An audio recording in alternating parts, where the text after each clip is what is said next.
What's going on, everybody? All is well. So, last week, Robinhood got added to the S&P 500 finally, and I believe it got denied back in June. It got denied back in June when the S&P 500 was rebalancing its index.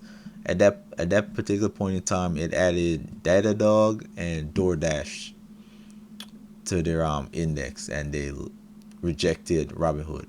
But now they finally added Robinhood to the S&P 500, and obviously, I'm gonna get back to Lyft. Obviously, because of that news, the stock price shot up a tad bit in after hours. So it closed out at, let's just say, 101, and then after they announced that they're adding Robinhood to the S&P 500, it shot up to 108.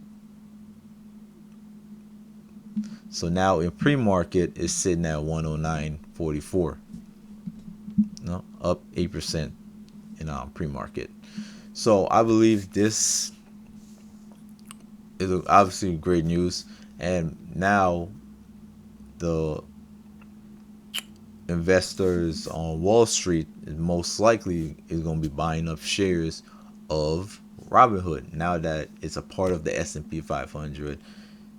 It's no longer like a joke or a gimmick. I know Robinhood had got a little flack back in the day because primarily uh, retail investors was using it to buy AMD and GameStop stocks back in 2020. But like I keep saying, long term, I think Robinhood is going to continue to grow in revenue.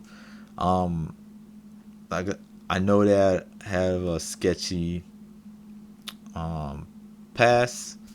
You know, basically, in my opinion, I think Robinhood was a scapegoat for a lot of things.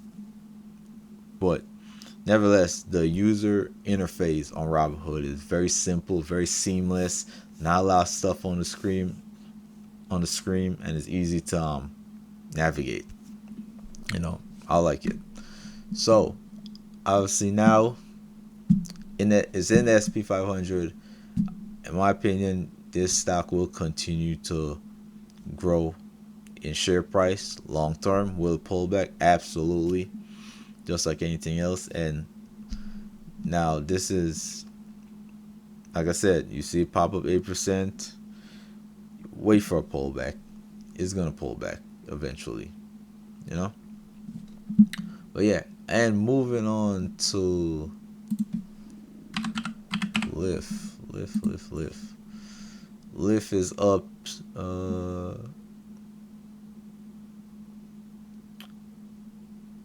it's at 1675.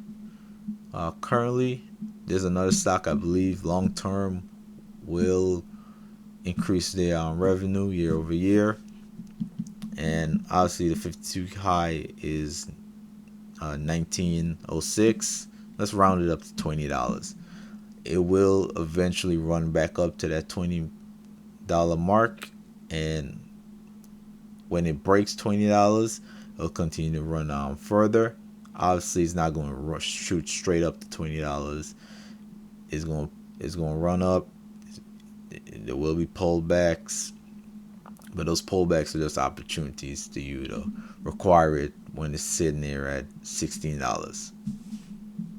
All right, and I did acquire a few contracts, leap options on Lyft. So obviously my expiration date is pushed all the way out to January 15th, 2027. It's not going to take till 2027 for Lyft to run back up to $20 and beyond. It's not going to take down that long. I just pushed the expiration date out because I have time on my side. So in case of any volatility or any unforeseen news that takes place in the market, that crashed this stock in particular or the whole market in general, I have time on my contract so it could recover.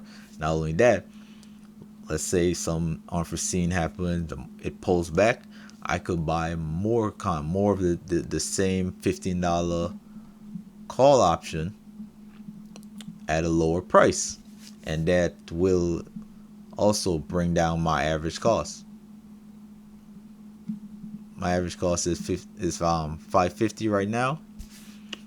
If this, let's say, lift pulls back and I acquire more contracts, that will lower my average cost to like 4 something. And if it goes even lower and I acquire more contracts, possibly like three something, you know. But all in all said and done, Lyft will run back up to retest that $20 52-week high, and when it breaks that $20, it'll run even higher. But as of right now, $20 is my price target. To hit $20, I'm gonna take profits. I'm gonna sell some of my contracts, and then I'm gonna leave some runners and let them run up. But I plan on taking profits at $20. And let's show you how I bought this. Come right here. I make sure I'm hitting buy, call, and now I just select my expiration dates. And that's like January 15, 2027. And here it is. My strike price, $15. Slightly below the share price, which is $16.74.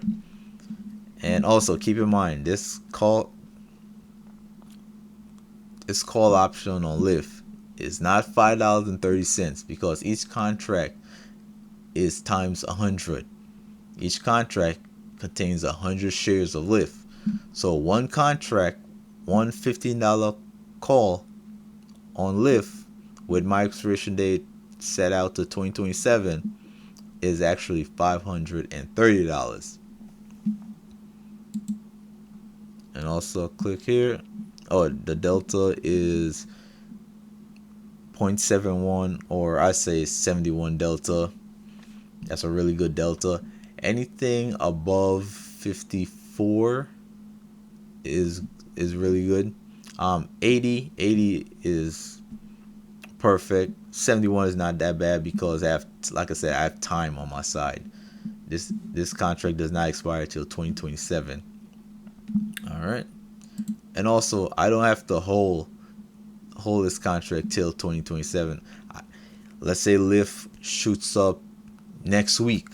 Let's say it run up crazy to $20 next week or next month.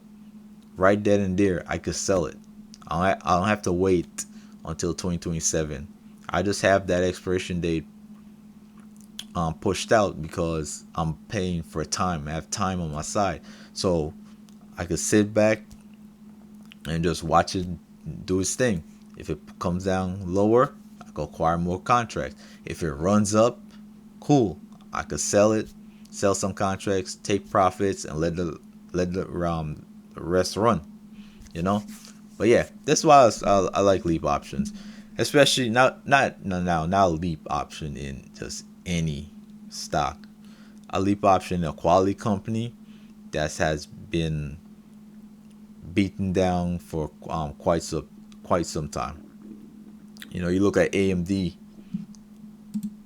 Let's look at AMD. AMD last year was it was beaten down for quite some time.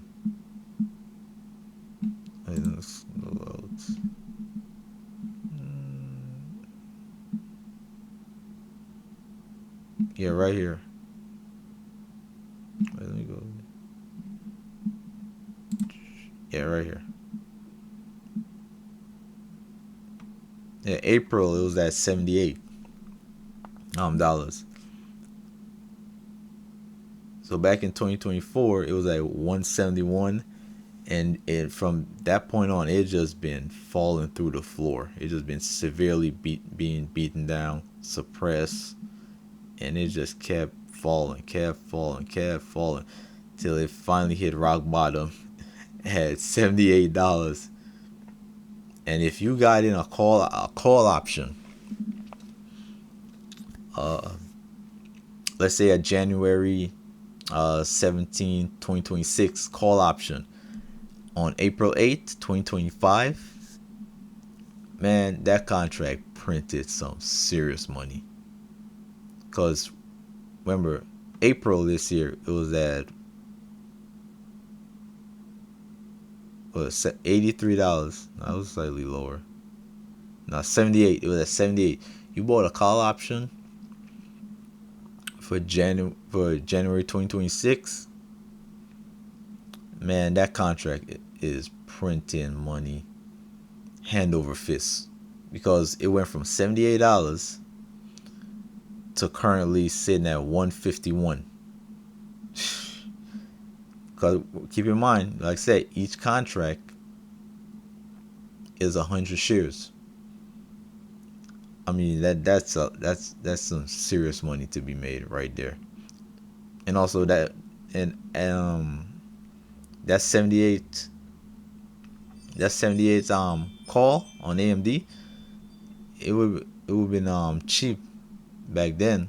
And then that same contract, as the share price went up, so did the value of the contract. And that print, if you call that, you printed some money.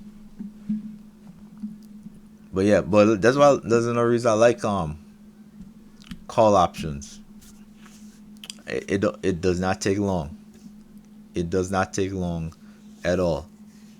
But that's why I push the expiration date 2 years out, a year out, 2 years out, so I have time on my side. So I could, like I said, I could withstand any volatility that comes along with it. I just say I'd be patient enough to sit in it and ride out that volatility, knowing when it's all said and done, this stock that I bought a call on is gonna run right up. And this was the case with AMD, and Lyft will be the same. All right. But yeah, man. With that being said, thank you guys for watching. Like, comment, subscribe, all that good stuff. And until next time, you guys be safe and enjoy the rest of your day. All right. Peace.